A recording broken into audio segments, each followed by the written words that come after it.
I think it's quite simple for me. It's about unlocking the skills and talents that the students have already.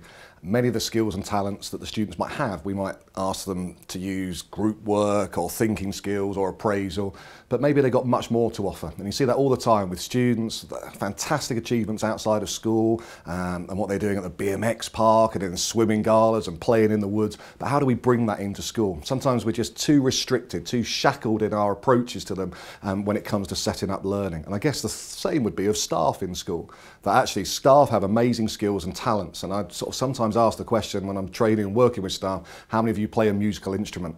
And maybe 20, 30 out of the staff will put their hand up in a secondary school, and 10, 15 in a primary school will put their hand up. And when you ask how many people have used that in a musical instrument in a classroom, all the hands go down. It seems a real shame that, you know, we have all these skills and talents both in our students and in our staff, but they're not unlocked. If we can unlock those, that for me is the education, knowing that you can constantly use skills and talents to encourage yourself to be a better learner.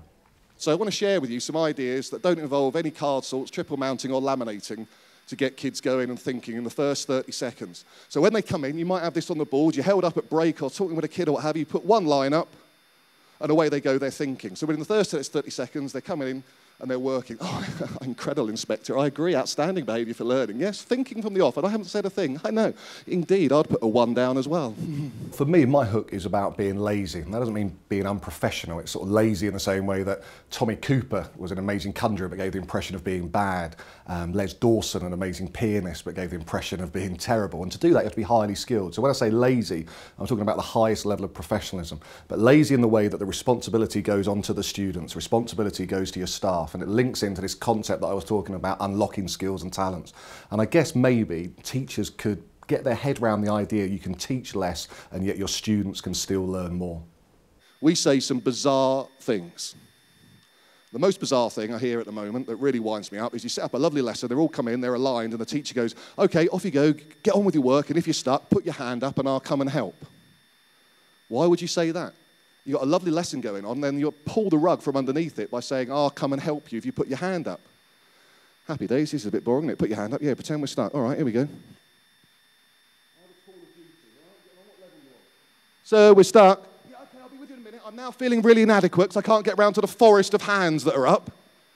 Ridiculous, but we ask them to do that. I really try and work with staff about reclaiming their Sundays. How many great lesson plans can there be in the world? If you focus on the pedagogy and not the content, you might build yourself up a toolkit of things that work for the students. And if you start investing that time in looking at pedagogy in the classroom by looking and listening to what's happening with the students you're teaching, you begin to use over again and again the strategies that work for them. And why wouldn't you want to use strategies that work for them? Because it cuts down on the amount of teacher talk that's going on in the classroom, and they begin to make choices about their learning. So I'd like to think that either through the book or through the training, I can give you more time. And I always say an hour's sleep or an hour's recreation before midnight is always better than an hour's planning. For me, it's all about that ability to let go. Plan to be good, dare to be lazy. Thank you very much.